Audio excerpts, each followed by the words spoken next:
আৰু এই মুহূৰ্তত এটা ব্ৰেকিং নিউজ দিব বিচাৰিছোঁ। গুৱাহাটীৰ মঠঘৰীয়াত যুৱকৰ মৃতদেহ উদ্ধাৰ কৰা হৈছে। গেট হস্পিটেলৰ সমীপৰ নলাত উদ্ধাৰ কৰা হৈছে কেএমটি বাইকসহ মৃতদেহটো।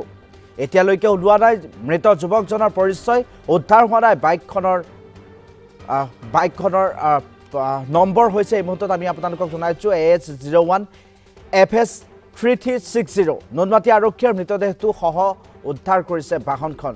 নিশা যুৱকজন দুৰ্ঘটনাত পতিত হোৱাৰ এতিয়া সন্দেহ কৰা হৈছে। আমি পুনৰবাৰ আপোনালোকক জনাইছোঁ গুৱাহাটীৰ মঠঘৰীয়াত যুৱকৰ মৃতদেহ উদ্ধাৰ কৰা হৈছে। গেট হস্পিটেলৰ সমীপৰ নলাত উদ্ধাৰ কৰা হৈছে কেএমটি বাইকসহ মৃতদেহটো। এতিয়ালৈ ওলোৱা নাই মৃত যুৱকজনৰ পৰিচয়। উদ্ধাৰ হোৱা বাইকখনৰ নম্বৰ হৈছে AS01 FS 3360 আৰু নুনমাটি আৰক্ষীৰ মৃতদেহটো সহ উদ্ধাৰ কৰিছে বাইকখনক। আৰু নিশা যুৱকজন দুৰ্ঘটনাত পতিত হোৱাৰ সন্দেহ কৰা হৈছে।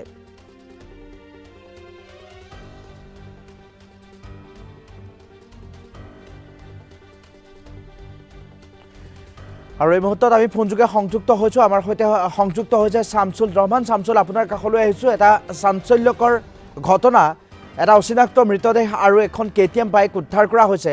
সমগ্ৰ বিষয়টোৰ সন্দৰ্ভত আপোনাৰ পৰা সবিস্তাৰে জানিব বিচাৰিছোঁ শামছুল।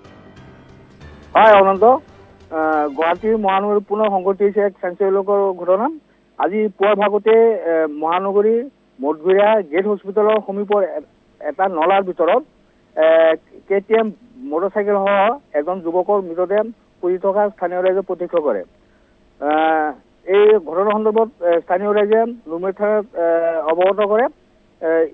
ৰাইজৰ খবৰৰ ভিত্তিত নুমলী থানা আৰক্ষীৰ লোক ঘটনাস্থলীত উপস্থিত হৈ মৃতদেহটো আৰু KTM মটৰচাইকেলখন উদ্ধাৰ কৰে।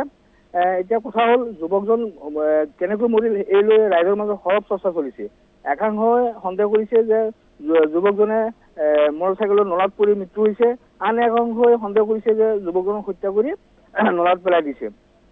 এতিয়ালৈকে আৰক্ষীয়েও ঘটনাটো নিশ্চিত কৰিব পৰা নাই এয়া হত্যাকাণ্ড নে দুৰ্ঘটনাত মৃত্যু হৈছে, এতিয়ালৈ নিশ্চিত কৰিব পৰা নাই। অৱশ্যে আৰক্ষীয়ে দাবী কৰিছে যে তদন্তৰ পিছতে সকলো তথ্য পোহৰলৈ আহিব। ইতিমধ্যে ঘটনাস্থলীৰ পৰা আৰক্ষীয়ে AS01 FS 3360 নম্বৰৰ KTM মটৰচাইকেলখন উদ্ধাৰ কৰিছে। হয় শামছুল, আপোনাক এই মুহূৰ্তত সবিশেষ কথাখিনি জনোৱাৰ বাবে ধন্যবাদ জ্ঞাপন কৰিছোঁ।